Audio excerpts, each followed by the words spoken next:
Hello, duckies and dice fiends. Welcome back. It is Tuesday, and that means it's time for the Table Talk Show. I am Kay. I am one of your hosts. Let me figure out which side David is. David's over here today. This is David. David, who the heck is you? And what the heck is we doing here?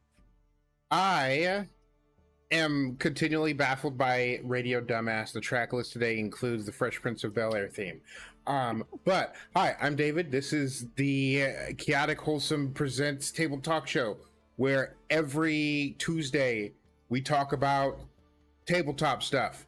How to be a better person, how to be a better GM, how to be a better player, all with a focus on intersectionality and inclusivity so that everybody can have a good time.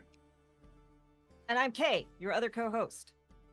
Tomorrow, you're going to want to be right back here an hour from now at 7 o'clock Eastern, 4 p.m. Pacific. I can do time zone math because it is the final game. Magnificent Pride. Had to be delayed.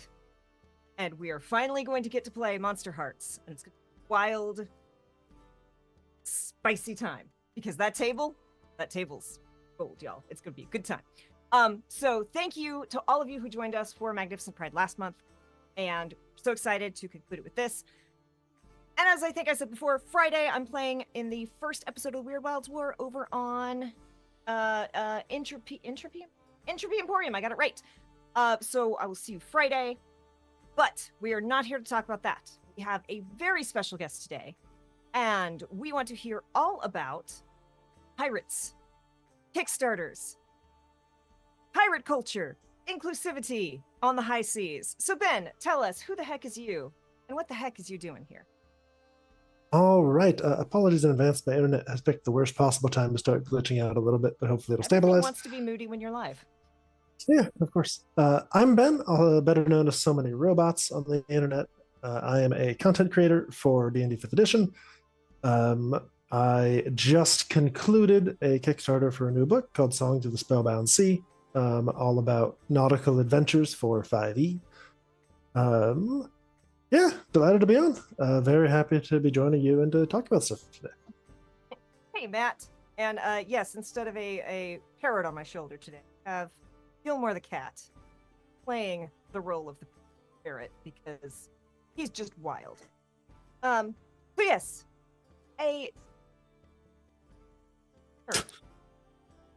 so it's kind of a wild thing to be able to say, like, I am a professional content creator for D&D 5th Edition, but like, tell us about that. That's pretty cool. Yeah, it is very cool.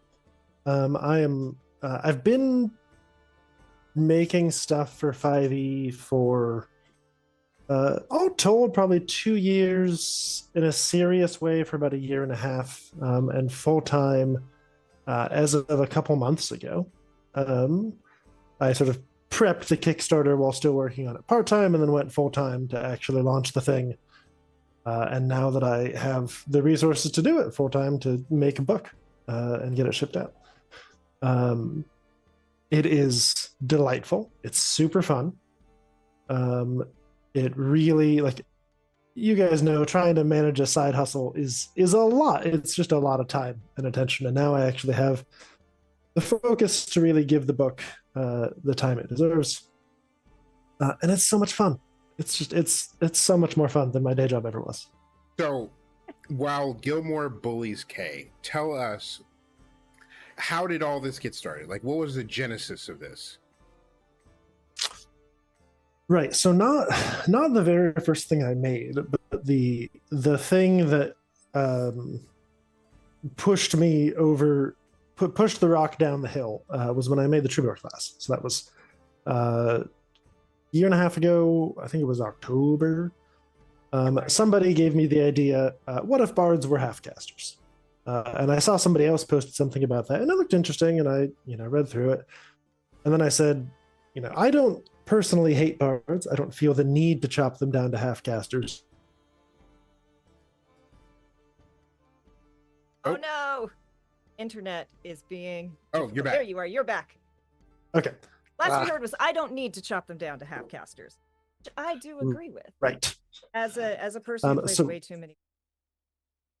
So my inspiration was, what if you made a half-caster in the vein of a bard and then used the power to add a bunch more new cool fun stuff. So the big things the Troubadour gets are get. Oh no. Now you're back. I pulled up the Twitch on my other screen. Let me kill more things that might be chewing at bandwidth. Oh no. So it gets Mystic Songs that buff and debuff in an area. It gets Concordance, which is a node of power it can give to an ally to give them a bonus to hit and damage. So I made this thing. I thought it was really cool. A few people on the internet thought it was really cool. And then I said, right, I just spent an entire month making a class. I think it's great. And in the worst possible sunk cost fallacy, like, now that I've done this, I have to do everything I need to do to get attention to it. I've done the easiest part of it. How hard could the rest of it be? Yeah. I've never fallen into that trap. We don't have a whole panel about TTRPGs because... Continue. Yeah. Before I regret my life decision. So having made that, I then sort of made the jump to doing it from doing it as a hobby to doing it as a second job. And then having invested in that for a long time, the next logical step was Right. I mean, can I make something compelling enough that people will buy a book out of it? And so that's basically what 2024 has been for me. Ah. And hey, Krazakhan. And I think I said hi DC earlier during the freeze, but in case I didn't, hi DC, thank you for hanging out. So I'm gonna make a statement. So I've not personally done a kick, but I have worked with many people who have and advised on many of them because I have so many people who have done so many and shared their learnings with me. I'm gonna make a statement that hopefully you know or have figured out, which is for those who are thinking about doing Kickstarters and who are like, oh, I'll do a Kickstarter and then the Kickstarter funding and ending is not the end. It is No. the beginning. Yes. It can, depending on your strategy, it can be the middle. For people who have like the finished product ready to go, they'll send the files off to the printers 3 weeks post campaign. Those folks are in the middle of their journey, and so it's a different arc for them. I am not that. Prior to launching the campaign, I had the book probably about 80% complete. That's with a good amount of. Sorry, I know I'm interrupting, but like the number of people who were like, "Yeah, I've got a couple things, and then we'll get the funding, and then I'll write the rest of it." Or there's the people who are like, "Yeah, yeah." Getting the whole thing done in advance wasn't practical, but getting enough done in advance is sort of the plans. Oh no. More internet. Oh, you're back. Now you're back. Okay. Hopefully I got that big groan of exasperation. Just in time for it. So yeah, I 80% before the campaign launched. Counting stretch goals, it's at about 70% now, which is fine and what I've planned for. So my trajectory is sort of work on it for the next 6 months, get the files to the printers in early 2025, and try to get books in people's hands by next summer. Technically, on that pace, I could, in theory, do one of these every single year if I just wanted to be exhausted all the time. That sounds like a lot.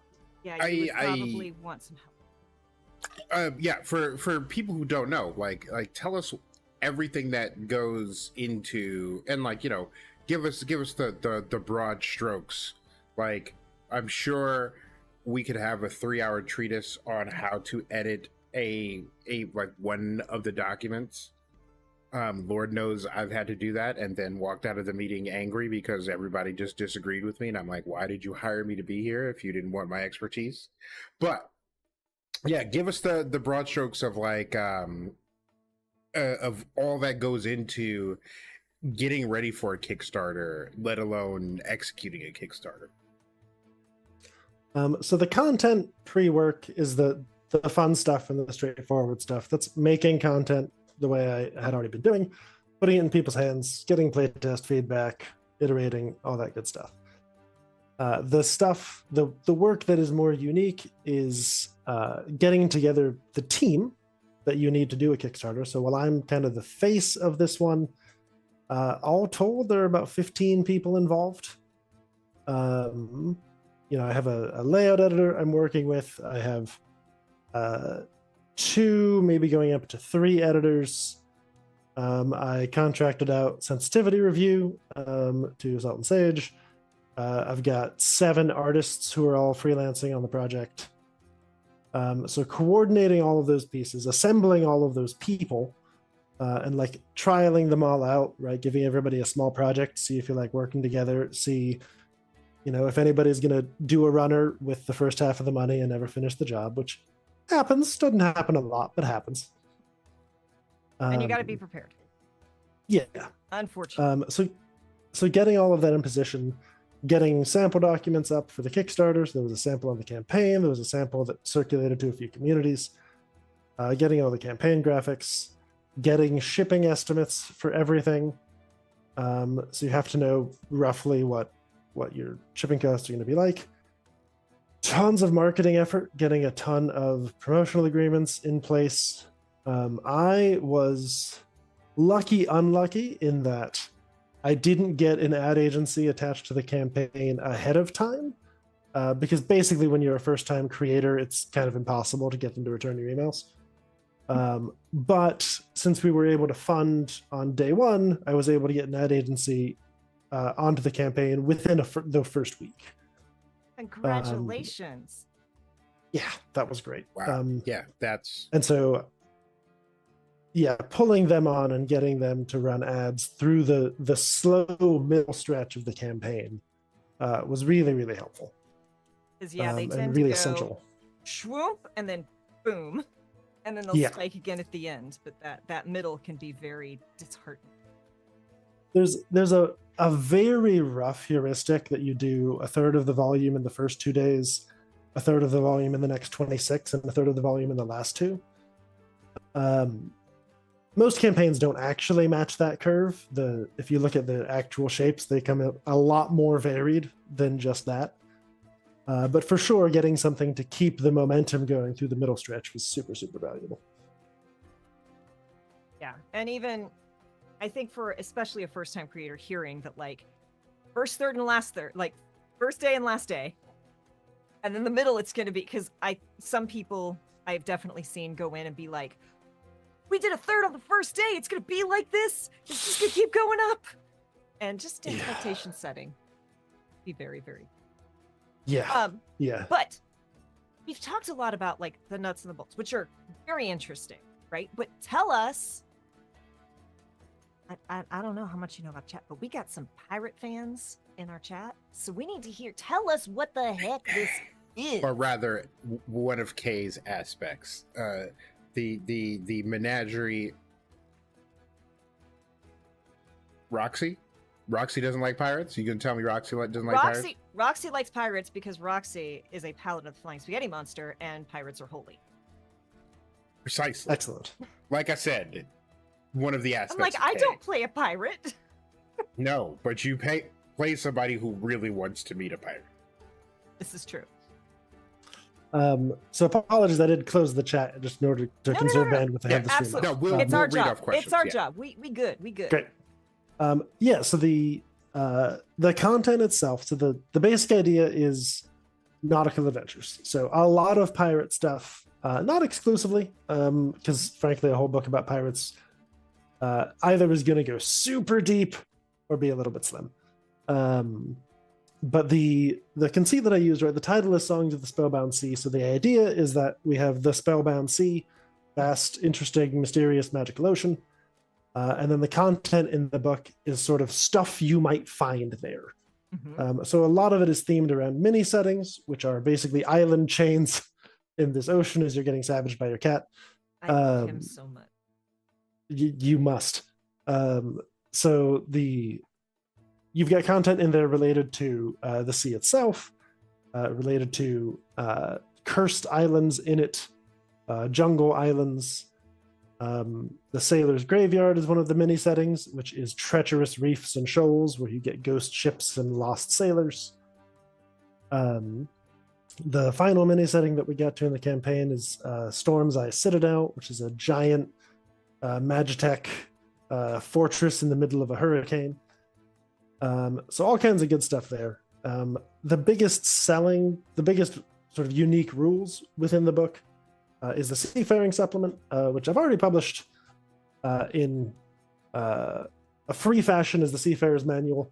The book's going to get a much more developed version. So that is rules for seafaring adventure, rules for naval combat, stuff to make it practical to actually sail ships in D&D, because there honestly is kind of a dearth of good rules for that in what's been published to date.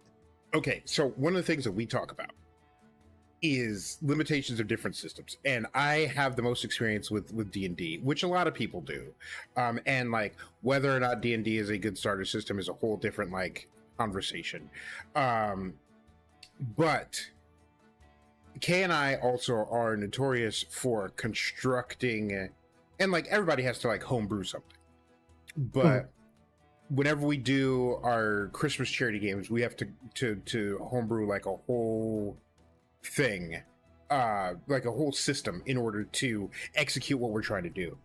And between that and playing with another friend of mine who is one of my favorite chaos gremlins on earth, and probably the most chaotic chaos gremlin I have ever encountered in my life.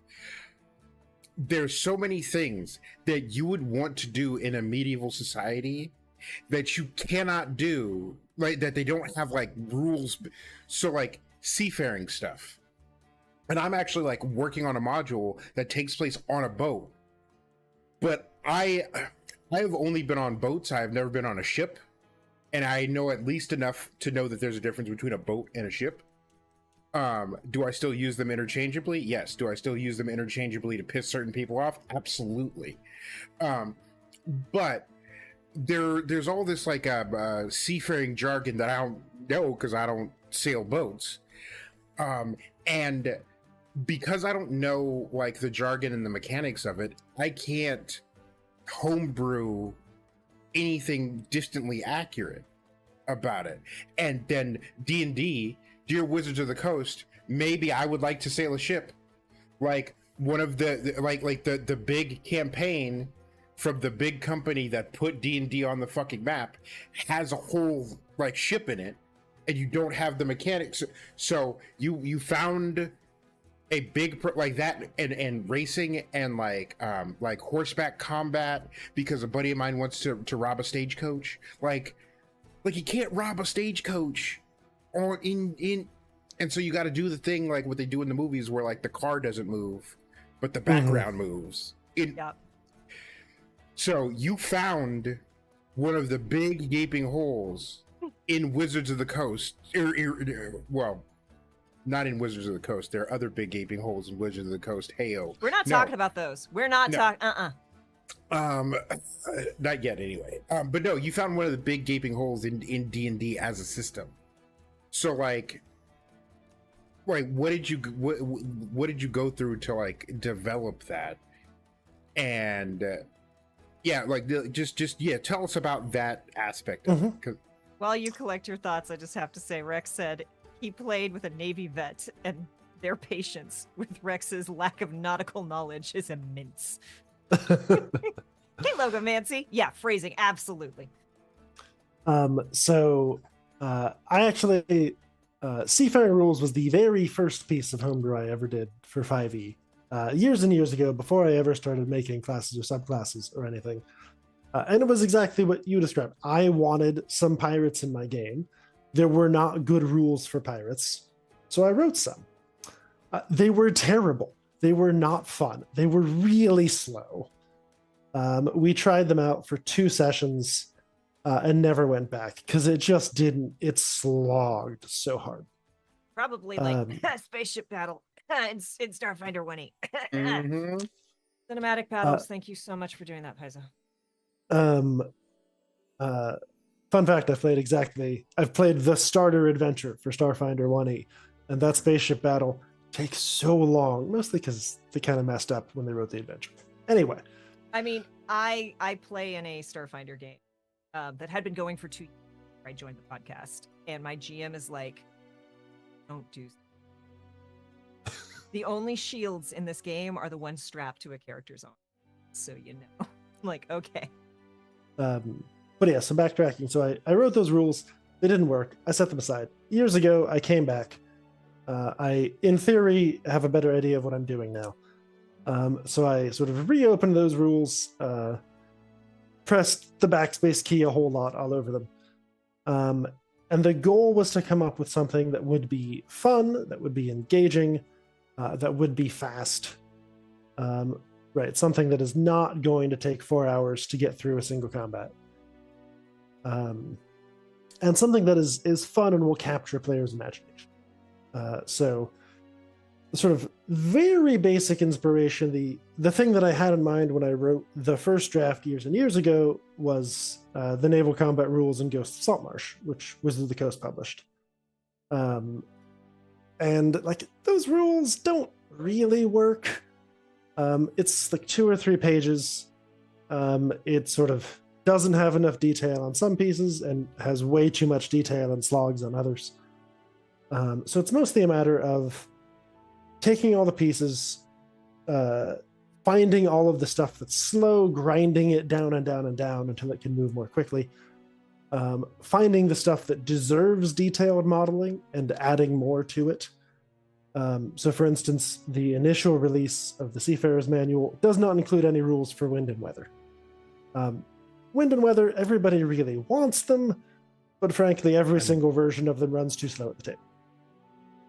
I was just going to say, because like you're talking about like grinding down all the things that I was just like, yeah, but I want to make a storm into a character, and like because like storytelling wise, like a big storm, and everybody has seen some movie where people are being thrown around the deck and pulling the big ropes, and like, you know, a mast breaks and all sorts of like cool shit happens. And we actually had like an episode about environmental storytelling, and it was prompted by me seeing something, and I'm like, okay, they wanted to do environmental storytelling, but they didn't make the environment a character. They didn't give it a personality. They didn't, and so like, and so I'm thinking about that as you're talking about that, and just in that short like 30 seconds, I'm like, yeah, but how would I make this cinematic event work mechanically in a way that didn't completely suck? Yeah, so a lot of that stuff, so like the first release of these rules didn't include wind and weather. I actually have open in another tab right now the next release that is adding some very basic wind and weather. But for stuff like the big storm sequence, that's the sort of thing where what you want out of that is not base rules, right? You don't want that in the package that everybody has to read. Every DM immediately has to understand, oh, this is what wind speed means. This is what it means for a ship to be in irons. This is what it means to have the wind at your back. And that's immediately going to get too much. So you separate it out, you make it an add-on. And for like the big climactic storm scene, honestly, that's probably something that feels more like an adventure than like a basic rule piece. So some of that stuff is going to come back in the form of like, hey, DMs, here's a suggestion for how you could run a big storm sequence, and give them, 3 paragraphs and some straightforward rules. And that's sort of a thing. Yeah, all my brain is jumping to is one of my favorite Matt Mercer moments in Critical Role. Campaign 2, where they get on a boat and Matt like pulls out this sheet, like this thick stack of sheets for like, okay, naval combat, and it's like, I'm gonna start handing these out, right? And he hands out the packet to everyone, and everyone's kind of flipping through, and he's like, okay, and this is how it's gonna run, and okay, and they're like, okay, so the pirate ship's coming up on you, and Liam, who was playing, or not Liam, Taliesin, who's playing the cleric, is like, okay, and he's like, okay, and they're within, he's like, are they, how far are they? He's like, this many yards. He's like, great. I cast control water. And Matt just picks up the sheets, rips it. He's like, okay, on with the story. You broke it. I have watched campaign 2. I remember that moment. That's one of my favorite, just a GM going, okay, well, players outsmarted the rules. Cool. And that's one of like again, something that I don't know if I was talking about on the talk show or I was talking to a person about it. I do occasionally talk to people that are not K. It is incredibly rare, but there's a certain amount of pride you get when like your players are like, no, listen, you're dumb. Like you had these master plans, and everybody has a plan until they get punched, and this is a right hook. And so and everybody who's watching who DMs, if it can happen to Matt Mercer, it's going to happen to you. 100%, absolutely. And that's part of the fun of it. That's one of the things, the most enjoyable thing for a DM is when your players find all of your delicate plans and tear them up and stamp all over them. It's such a joy. I also want to just say very quickly, like you touched on one of my favorite, one of the things that I hate about the world that we live in and the reality that we're in, but it's also so good and so important to bring up. In order to be good at a thing, you kind of have to suck at it first. So the fact that you made a thing that wasn't good isn't bad. It means you got the bad version out, and then after you've had more experience and you have a better understanding of what you're doing, then you can go back and go, okay, well, these 3 things weren't good, but here's some things I can build off of. And that's awesome. I'll say of that original rules document, I probably kept like 3 or 4 pages worth of a 20-page thing. That's not bad. That's not a bad ratio at all. Yeah, that. Ooh. I work as a professional editor, and I've come back to clients, and one of the hardest conversations to have, because it's already hard to convince somebody who has the arrogance to write a book, that the words that they put down on a page were wrong. And they're like, what are you talking about? I've been speaking this language my whole life. I know what I'm doing. And then you have to look them in the eye and be like, listen, you're an idiot. Or even just like, yes, but maybe this change these things and it'll be better. But more than one client, I've had to, and I've learned not to do this, but I've gone to more than one client and be like, okay, this is a great starting point. Take this entire stack of pages and drop it in the trash can and start again. And now I go, hey, listen, I can't edit this. Go find someone else to do it. Like go torture somebody else with this document. But like, and I've experienced this too. And I've actually like experienced it this year where I've gotten like 20 pages into a thing, 25 pages into a thing, and been like, oh man, now I know what I'm doing. Delete, start again. And as the writer, hitting delete on that hurts like hell. And as an editor, look at somebody in the eyes and be like, your darling baby that you've worked 2 years for, yeah, now it's time to start. Now you're ready to start writing this. So yeah, so keeping like 25% of it is great. Is great, especially when it's something that like it's shared and it has to be play tested, and like you got a bunch of different people working on it. Like that's really, really good.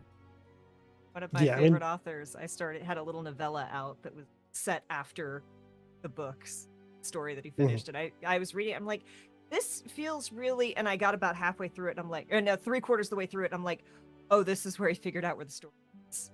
And he just didn't hit delete. And this was supposed to be like standalone novella.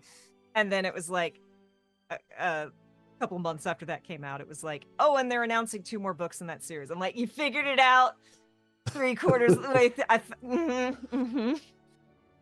Yeah. Yeah, I mean, with mechanical content, exactly that same thing you're talking about, but oftentimes it's really hard to know if you've got the throwaway point until you get 10 pages of playtest feedback back. You might throw a thing out and then people try it and you get some early adopters who are super excited, and then you realize those people were just really excited and are putting up with all the bad bits. And you've got to get it in front of strangers and get strangers to tell you what doesn't work.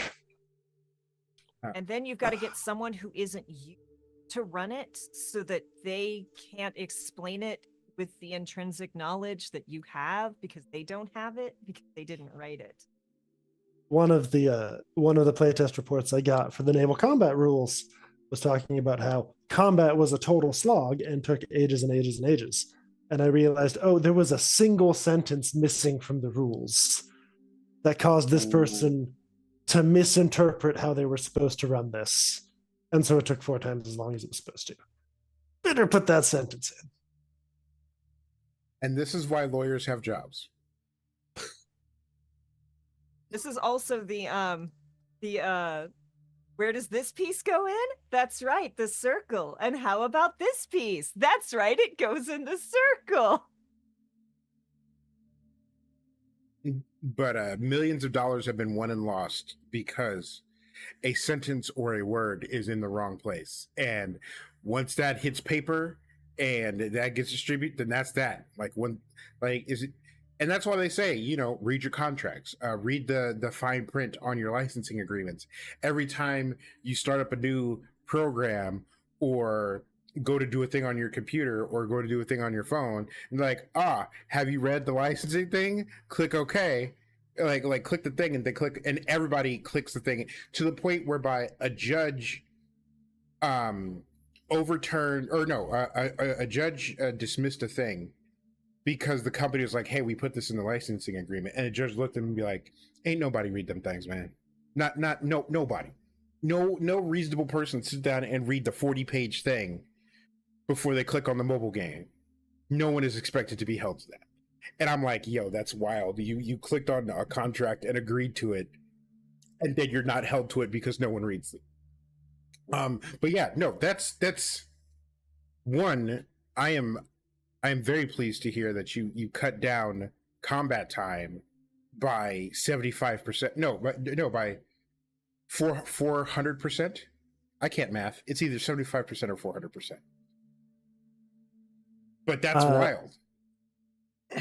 I mean, ideally the combat shouldn't have taken that long, but it's what Kay said. It was this thing that was obvious in my head while writing it, that enemy ships do not get to take officer actions. But this person read through the rules and it was not obvious to them. And so I saw their feedback and was like, oh, clearly I need to spell this out. I need to make this easier for people to get, because otherwise combat's going to take ages, right? If essentially that would put a rival party of adventurers on every NPC ship. Think what a 5e combat is like if every combat gets a rival party of adventurers just added. We have one of those combats that we have run 3 times, and it is an epic centerpiece combat that parties never forget. But I'm certain I have a couple gray hairs from running it. Yeah. That stuff's great to do every now and then. You can't do it every time. Not every time. It's funny because it's a campaign Kay and I wrote. We get through that, and it takes a party from the home game I run and puts them in as legendary heroes. Mm-hmm. And so there's a necromancer, so like the necromancer's doing a bunch of things, and you have 4 people who have all of their powers and all of their skills and stuff. And then we added mechanics on top of, by we, I mean I, because I did the combat design, and Kay will never forgive me for that, and they are right to not forgive me for it. But we get to the end of it, and it's like midnight, and we're like, oh man, we are never doing that again. And then an opportunity comes to run the module again, and Kay is like, hey, do you want to? And we all had fuzzy memories, like fuzzy happy memories of running this, and we're like, yeah. And then we get to planning it, and then Kay's like, oh no, I fucked up. And I'm like, what do you mean? And she's like, oh, well, we remember that big centerpiece fight? Like the big couple? And I'm like, oh fuck, we forgot that we have to do that again. No, didn't we? Did I go in and change it and fix it? No. It's still just as complicated as the first fucking time. Have we forgotten a mechanic of that fight every time we've run it? Every time. Yes. And we're co-DMing it, so it's not just like Kay's running the thing and then Kay forgot a thing and I'm like, oh well. And it's not like me running a thing and I forgot a thing and Kay went, look what you did again. No, it's we both are like, all right, we got all these plates spinning, we got all these things happening, we got one of the characters spinning, everything's happening, and then like the next day we're like, ah, fuck, we forgot about that important thing, didn't we? And Kay's like, yeah, we forgot about that thing. And it's always a different thing, but it's happened multiple times where we just fucking forget something. So, naval combat, we got pirates, we got Magitech in the middle of a hurricane, which is awesome. But give us kind of the overarch. You gave us a couple points, but like what all comes with this little book adventure goodies? Right. So it's about 2/3 or 3/4 player options. So that's 3 new classes. The Troubadour that we talked about earlier, the Swashbuckler class, which is a dexterity and charisma-based skirmisher martial. The Blood Rager, that is a half-caster whose gimmick is that they have fully 2 subclasses. They get a Sorceress Bloodline and a Barbaric Discipline and combine them both. Playtesting that is fun. Combinations just explode. So 3 classes. I need to check my draft table of contents. I think the final total for subclasses, aside from those three, is 31 or 32 subclasses. Wow. Wow. It's at least 2 for each of the base game classes, and a couple of them it's 3 or 4. It's more than half of them. It's 3 or 4. It's a bunch. So a whole bunch of subclasses, several classes. 6 playable species are going to be in there. They're probably the poster child and the mascot of the Kickstarter campaign is Achayoto, which is Axolotl folk, which is an incredibly cute little amphibian people. So playable species, bunch of magic items, bunch of monsters. I referenced earlier the mini settings, so a little bit more detail about what those are. They're, if you ever read in the Critical Role Wildmount book, one of the things that I really loved is when you go through the geography of that, like every region is described with just a couple of paragraphs and then like 3 or 4 adventure hooks. It works really well. It's really graceful. So the mini settings are a similar idea to that. They're going to be more fleshed out. It'll probably be 3 or 4 pages each rather than just a paragraph. Each one will come with a map. But they're all going to have adventure hooks. They're going to have some factions that you can drop in and sketch out. And the idea is you can take any of these, and if you want to run the Spellbound Sea as its own area, you can do that. Or you can just take an individual mini setting and plop it into your game world where it makes sense. So if you want to slap a jungle island in somewhere, just grab the jungle mini setting, drop it in, it'll make a big sploosh, and now you've got a jungle island to play with. I love that. Kato, our favorite Chaos Gremlin, says 32 subclasses sounds nightmarish to balance.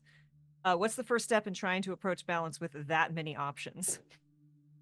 So to be clear, the 32 subclasses, that's for all of the base game classes. So that's like 2 monks, 2 fighters, 2 barbarians, etc.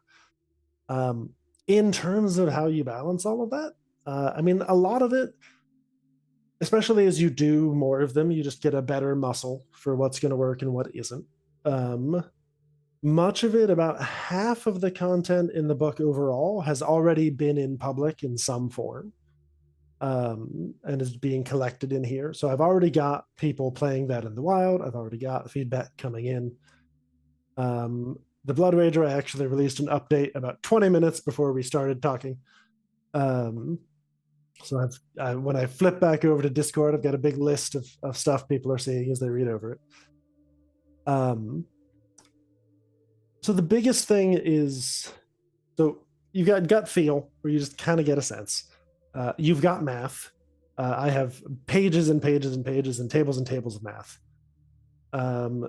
I just have this elaborate system of spreadsheets that simulated parties, simulated builds, benchmarks against various base game content, and all of that gives you an idea, and then you playtest.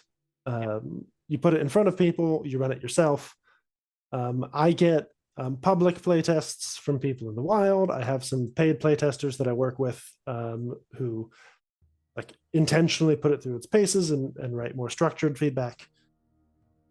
And you just do it over and over again. And you can do, like, gut feel is great and super helpful. Math is really good for checking your intuition, but you don't know how it does until you actually see it at a table. And I think if you look at the spots where base 5e gets the balance wrong, if you sort of open up the hood and figure out what's going on, almost always it's a case where the math looks good on paper if you can find that math and pull it out, but then it just doesn't. Either there was an assumption that was wrong, or it didn't get play tested fully, and it's that experience at the table that really is the defining thing. Hadn't found the correct Chaos Gremlin. Yes. Because yes, I have definitely been in classes where I'm like, especially when I was first learning Pathfinder 2e, like, I understand kind of how this character's supposed to work, but I can't figure out how to hit the gas on it.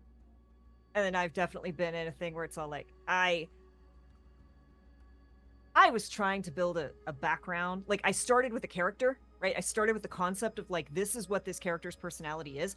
How do I backwards engineer, like, the class that would result in a character with this mindset?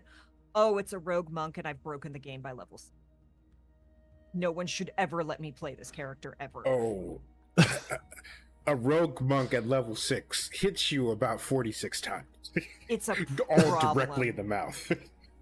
Especially because it was like is it the Kinsai? It's the one where they're just weapon focused, like they don't get any of the other, but then any of your weapons becomes a holy weapon.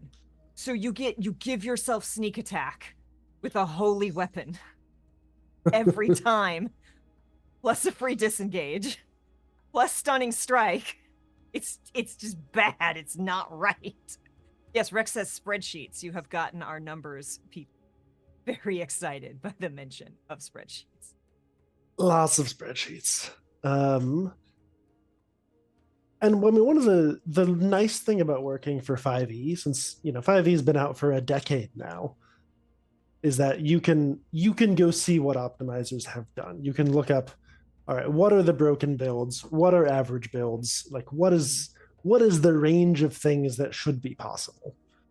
And so it's pretty easy to use that as, boundaries to stay within. So if I make content that is stronger than a great weapon master, polearm master, glaive spamming monster, that's pretty clearly a problem.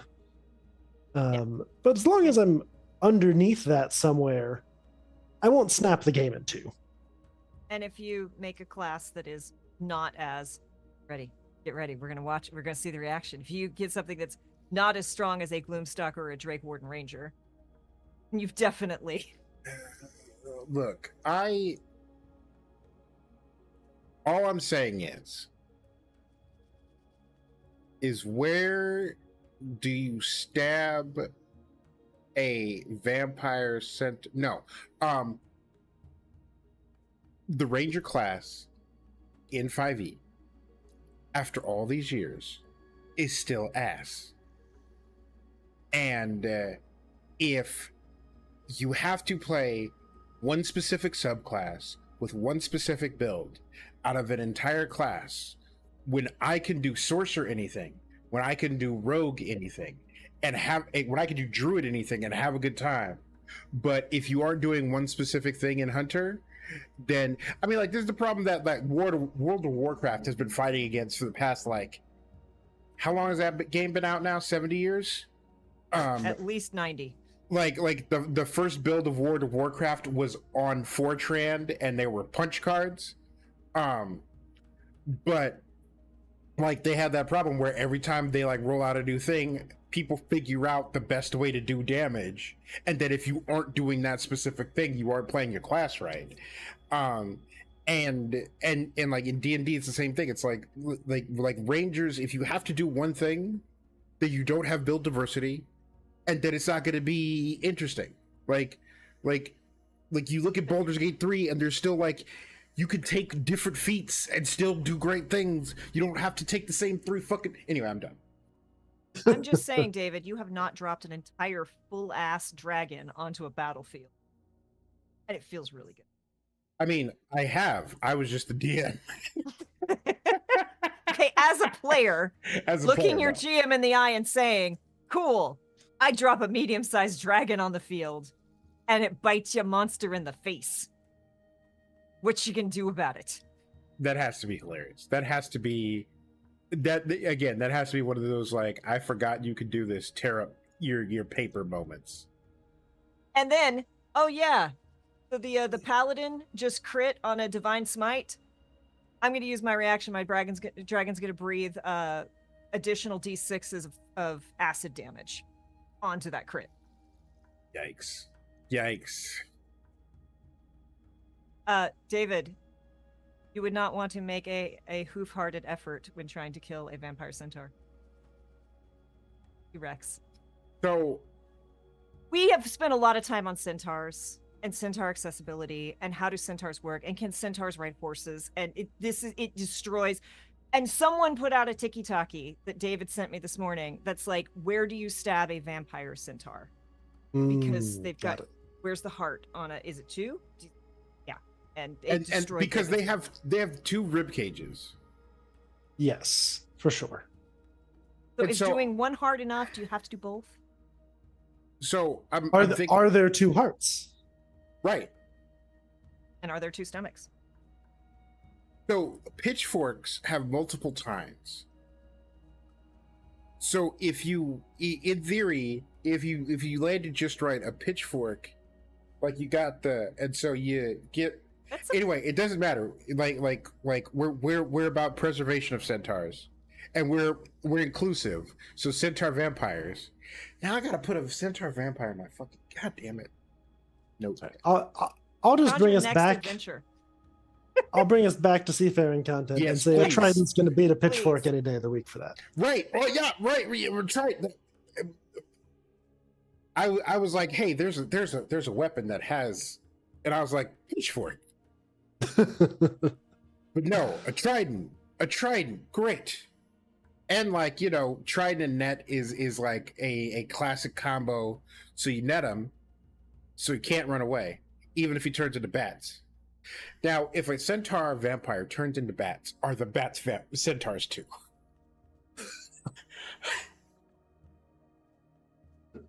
Where did the wings come out of? Which back? Does it have 4 sets of wings or 2 sets of wings? Does it have 4 wings? Hey, Now I want a centaur driving a car, says DC Lasser. this hurts my brain. Again, how do centaurs wear pants? Is it the front two? Is it the back two? Is it all 4? It's the back 2.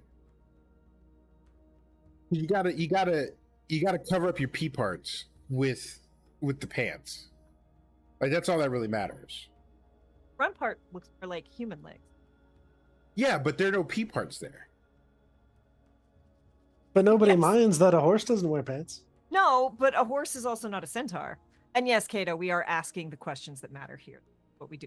I warned you we were going to rabbit trail. We need to start referring to our rabbit trails as centaur trails. Yes. But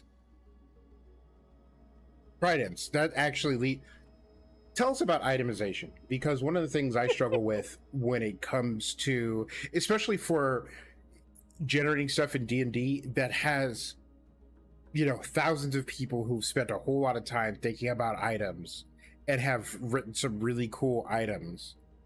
Like, tell us about itemization in Spellbound C. Tell us about your process and sort of approaching that, because again, 32 subclasses is a lot. Playtesting a bunch of them is a lot, and then throwing items into that mix definitely adds to the complexity. I mean, the kind of, maybe surprisingly, the thing that probably has the biggest risk for upsetting game balance in the whole book is 1 page of additional equipment for firearms. Right? Ooh. Because it's pirates, they're gonna have guns. The base, I forget, I think they're actually in the Dungeon Master's Guide, not even the Player's Handbook, has a base pistol and musket that are fine. They work. They're kind of underwhelming because they're just crossbows. They're just loud there to crossbows. check the box. The game I'm about to join uses the critical role guns with the misfire chances. Which is so exciting. the crit roll guns exist. So Spellbound C has its own firearm supplement because you have to give swashbucklers appropriate guns to use. Played an Irish swashbuckler, so it's very nice to see they get appropriate weaponry. Excellent. So I added a fairly tame set. They are more powerful than basic guns. They're basically balanced by cost. I think that's one balance lever 5e doesn't really use that often, is gold, as opposed to Pathfinder or Starfinder, where that's core to the progression, is that you can afford better stuff. So I've got those worked in. There's a bunch of magic items coming in through the book that are all sort of tailored to the classes and the mini settings, and trying to make stuff more exciting. And when you're doing balance, especially for all of these classes, you do have to think through every sort of itemization and build. So that's where all of the tables and spreadsheets come in. It's because I have formulas for charting all of those out, so I can check like, oh, Is it possible to do Great Weapon Master with this subclass? It is. Okay, let me check the numbers. Are they disgusting? Yeah, kind of. We better tone that down. And when people talk What about happens when an min-maxing, artificer gets their hands on that weapon? right? and when people talk about min-maxing, there's a 100% focus on the max part, and it's kind of weird to go to a playtester and be like, "All right, give me the worst build possible with all of these options. Like make a mess of this, and then see if it's still viable." Because in I don't necessarily know in like D&D, because I haven't done this in D&D, but there are plenty of video games where you go and you make the worst build possible and you can't do shit. Mm-hmm. I mean, that's one of the things with D&D homebrew that you do have to do, especially with new classes, because it's very easy for a new player or a player who's not used to optimizing to accidentally make something that kind of sucks. And the base classes have this problem too, right? It's pretty easy to make, Sure. A warlock who, if you pick Pact of the Chain for a high level game, you're going to be kind of sad. Your familiar is not really going to do anything. Yeah. If you try to pick a class that's, bad in melee and you go and get beat up in melee, that's going to happen. So one of the things you want to do with homebrew stuff is try to make sure that there is an obvious path to be baseline effective. And that sort of gives people an entryway into playing this class without, setting up a bunch of rakes from the step on. And that happens a lot too. Got one of my games switch systems. And I had a character built who worked. They weren't how I would have built them in a different system, but I made them work in the system, and we had played long enough, they were established, and then we switched to a different system, and it was like, they were a magic user. It's like, for this kind of magic, they have to cast off of the stat that is the fact that this stat is a dump is a cornerstone of this character's personality. I had to go to my GM and be like, please just let me cast off this other stat. Here is the explanation for it, but I may as well make them not a magic user, but their being a magic user is a cornerstone of how we've established this. So, yes, it is very easy for things to break for various reasons. For sure. And it's making stuff that it is obvious how to have a good time is important.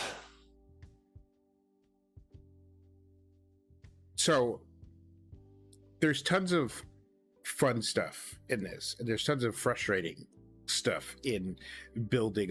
What would you say is the biggest challenge you faced in getting all of this off the ground?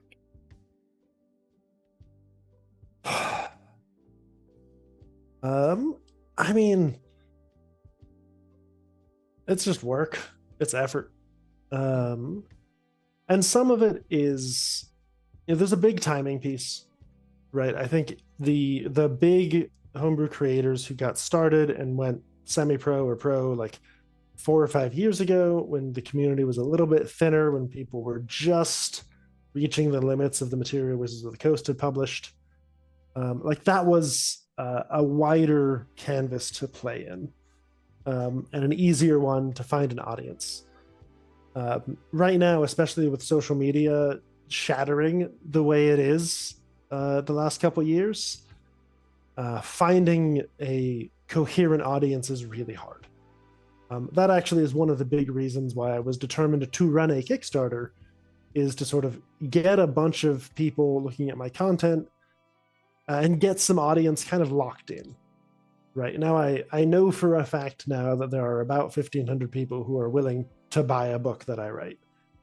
And so I can use those people as the core of an audience to go forward for publishing more stuff and putting out more content.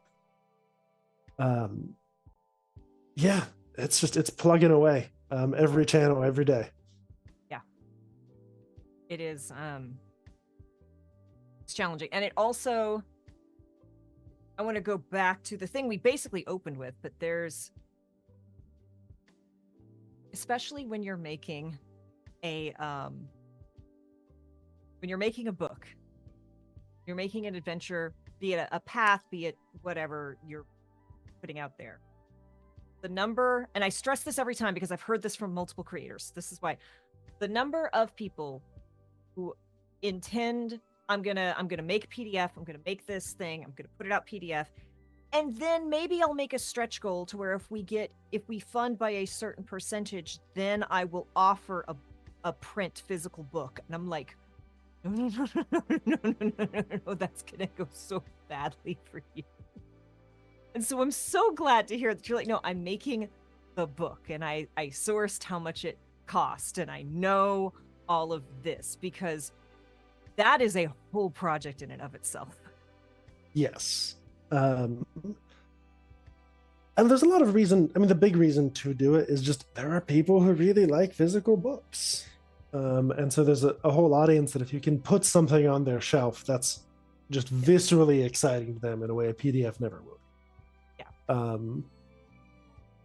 But it's also easier to figure out, this is how much the book costs, and then the PDF is this, and I can tack that on, as opposed to I'm selling a PDF. Oh, when does that cost begin?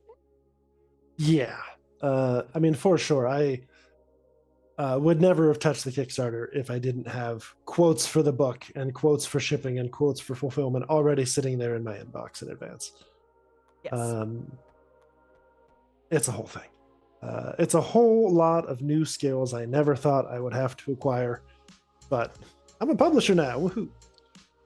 Which awesome. And I will say this about physical books, and it leads to a larger idea about game design, in that you have to allow paths, and like, we were talking about min-maxing earlier, but you have to allow paths for sub-maximal efficiency. Because I love it. There's a word for it, and I couldn't reach and find it. I love that word. That is now my new word. All words are made up, and sub-maximal is now a made-up favorite word. Because like I've had people like screech at me, and they're like, listen, there's a more efficient way to do this. And I'm like, yes, but I get to bonk heads longer if I do it the less efficient way. So I'm going to go bonk heads because I am here to bonk. So with books, I watched on stream someone work on their homebrew campaign.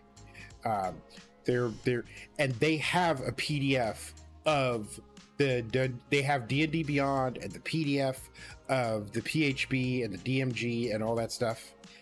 And they had a setup similar to K's. You can't see, but like the bottom, or you can see.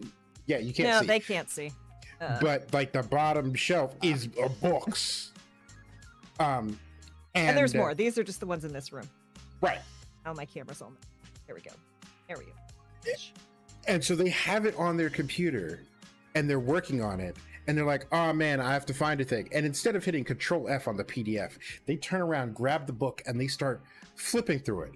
And it's not like they aren't tech people, because they're running a stream. But like, and having done famously, Kay and I had to build a character. We joined a Pathfinder first edition campaign, and we sat at a table for 3 hours making the fucking character, because the character creation is bulk. And we were friends don't let friends make characters in Pathfinder 1. Right. There were multiple copies of the book. I had 2 different apps on my phone.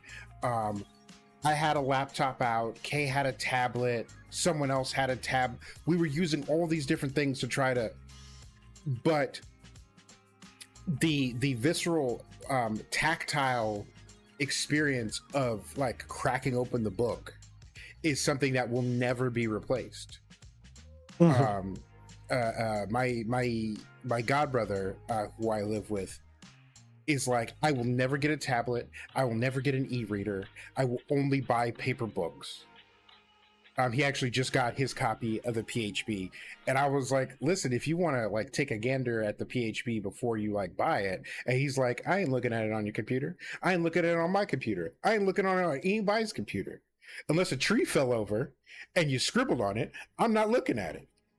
Um, and like many people, he sat down and read the thing like a book, and has just been like turning pages and appreciating the art. And also, like, let's be real, art is a little different when it's on For sure. paper in front of you. And so, like, you know, when you go to do a Kickstarter thing, and like Kay said, it's good that you thought about like the actual like cost, and not just cost, but like the logistics of it. Because like you mentioned earlier that you're working with a layout person, Mm-hmm. and people don't realize how much more work making a book is, just from a design layout perspective, compared to a PDF, let alone the cost, let alone the logistics of like printing and shipping and storage and all these other Shipping. things.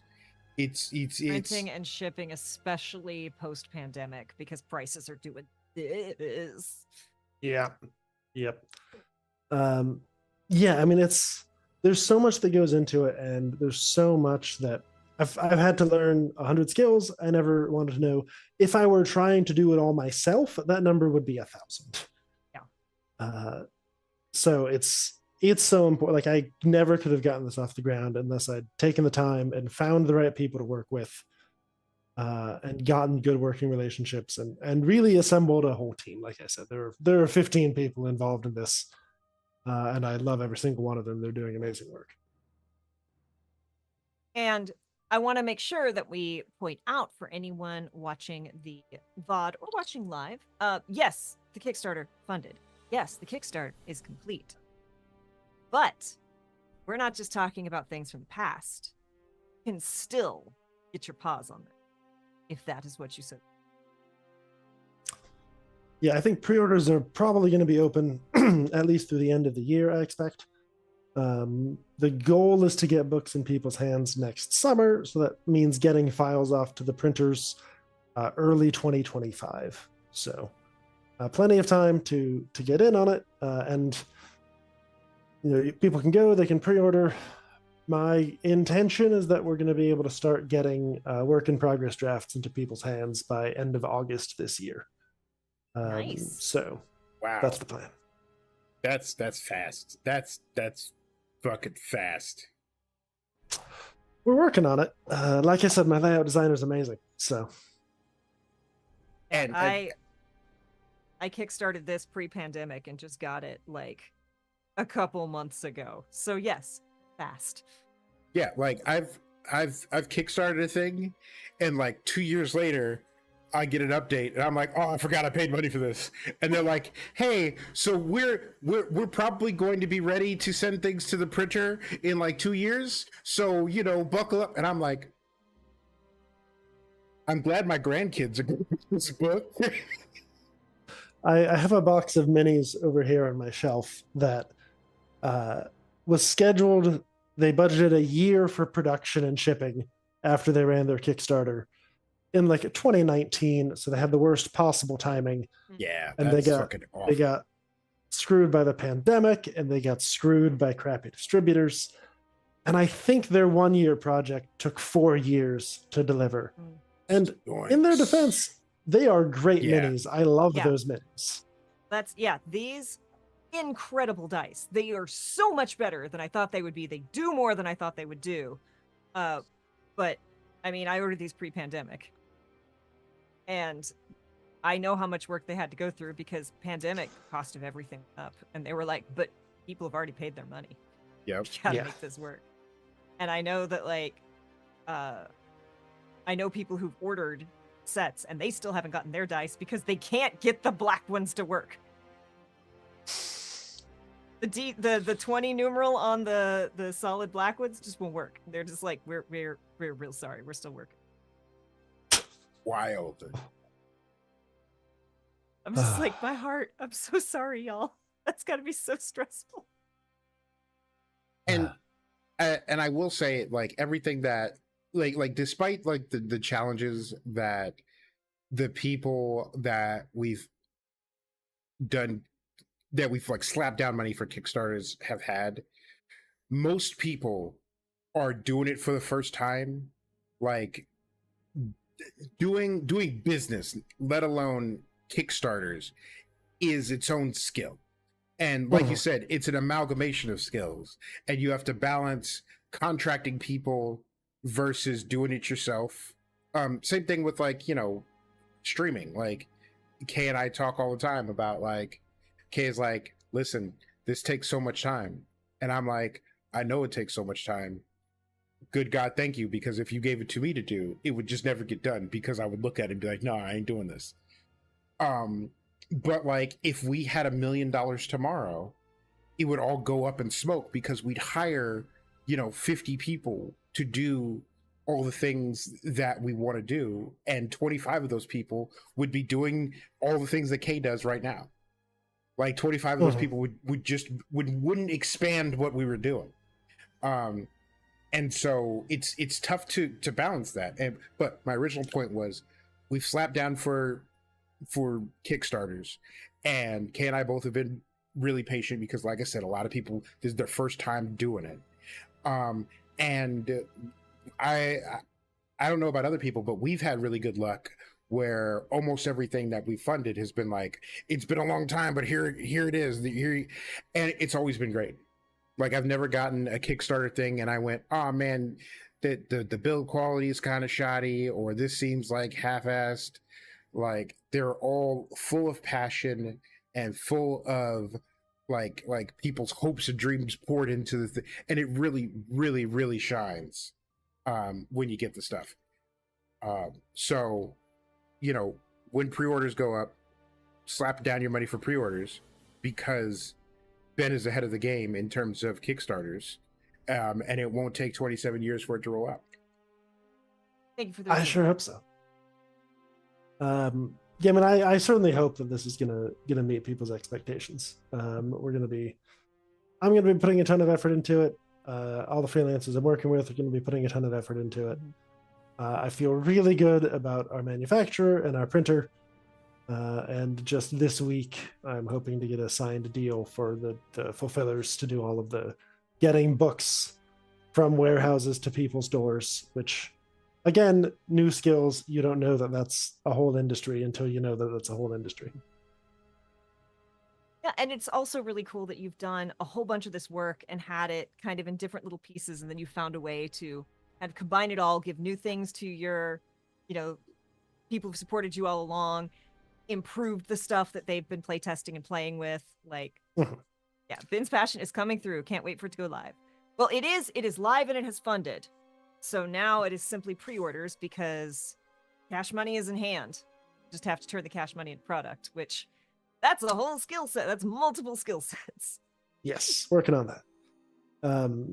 The campaign ran from June 11 to July 11, so we did just miss getting this up before the campaign finished. But absolutely, if folks are interested, go to BackerKit, or I think we're going to put out the Kickstarter link. Follow that, then follow the link to BackerKit. You can get in on the pre-orders. And I should be able to get, like I said, hoping to get work in progress drafts out by late August, early September. Awesome. So we're not there yet, but we are nearing the end of our time together. So I'm going to ask first chat, because there's always that delay and people have to type and that takes time. So chat, if you have any burning final questions, anything you'd like to know, no, we are not talking about centaurs anymore, so save those for the Discord.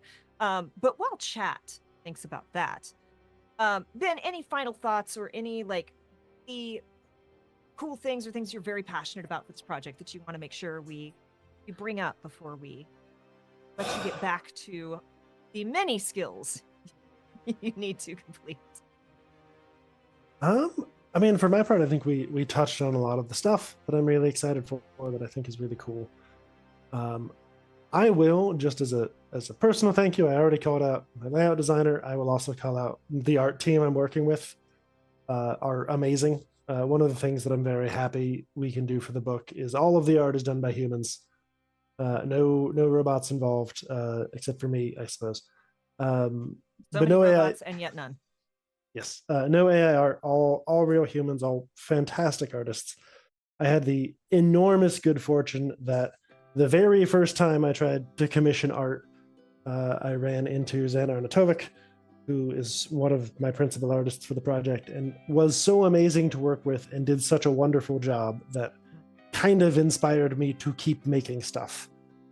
And I thank myself every day that, if I'd gotten a ripoff artist for that very first commission job, if I'd gotten somebody doing a runner or passing off AI artwork, like I might have just gotten too discouraged to do the whole thing. But instead I get to work with phenomenal artists every single day, and it makes me so happy. It makes my heart so happy. That's when you find that artist, and that's the other thing I love about. Now, as most of y'all know, I used to work at DeviantArt, so I've worked with a lot of artists, and there is nothing quite like talking to an artist and being like, I've got this thing, and give them a rough idea, and they come back with your idea but better on paper, and you're like, yes. That's the thing I will say every time. Don't be so dedicated to one particular very detailed exact vision that you don't let an artist do what an artist does. Because if you let an artist work, give them enough freedom, it will be amazing. As it turns out, what artists are good at is making art. So if you just let them make art and get out of the way, yeah, it's pretty awesome. Yeah. Especially if you can.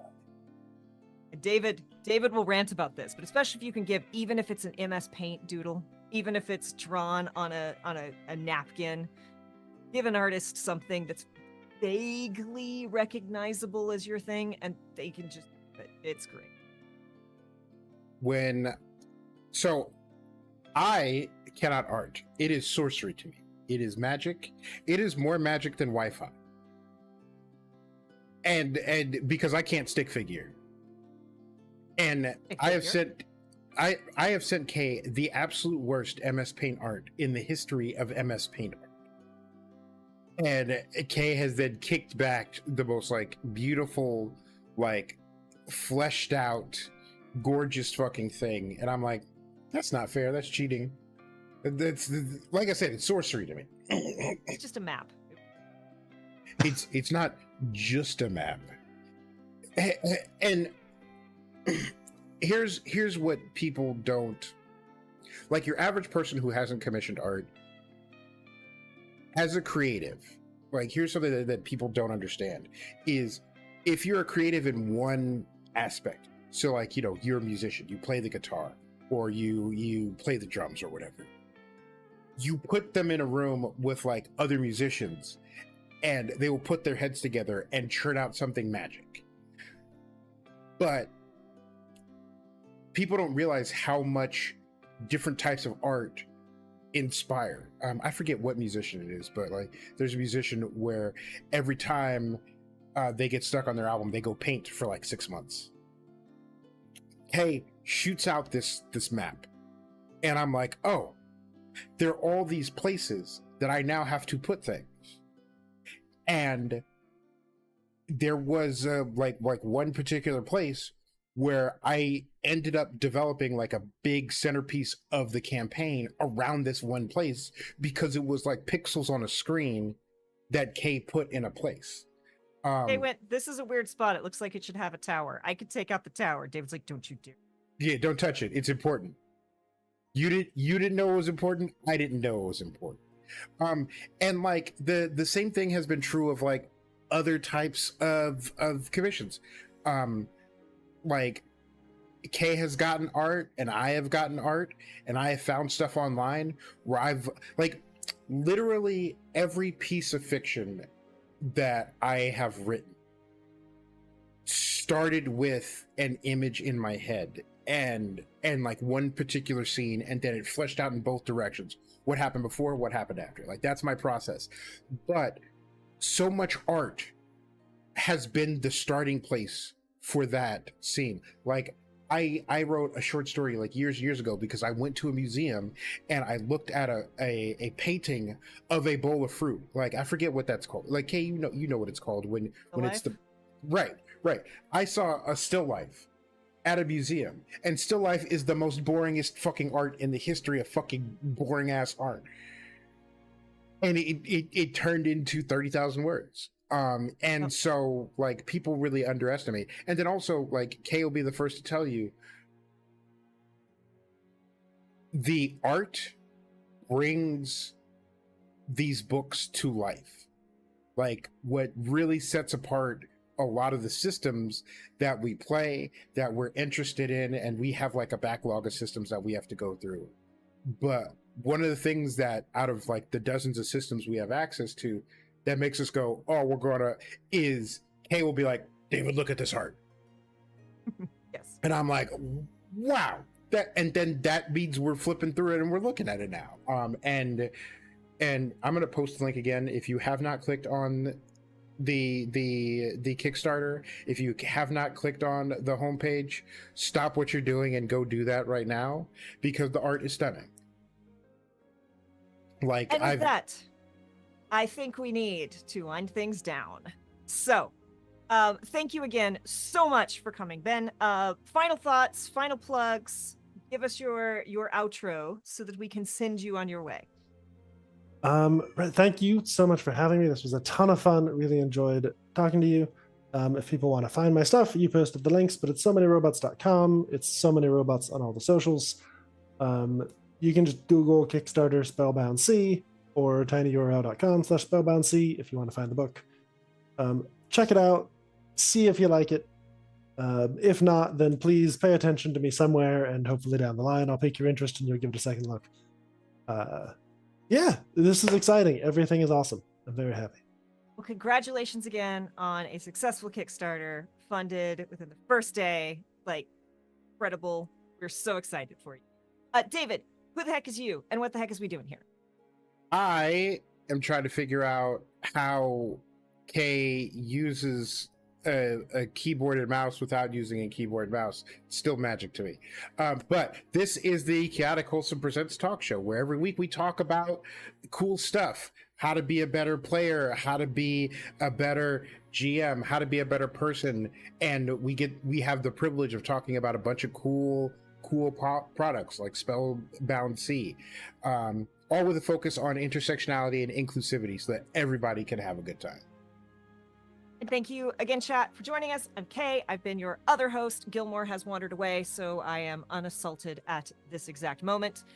Join us tomorrow at 7 p.m. Eastern. It's 4 p.m. Pacific for the final game of Magnificent Pride. It's going to be a game of Monster Hearts run by Candace the Magnificent, and it is truly going to be magnificent. Thursday, David and I are playing Baldur's Gate right here. And then Friday, I will be over on Entropy Emporium playing the Wild Weirds War. And if you watched the first Magnificent Pride game, you know who I'm playing, but you got to keep that subclass secret because the rest of the party doesn't know yet. So, thank you all so much. We are going to raid over, and we will see you all next time. Be kind to yourself and be excellent to others. Bye, y'all.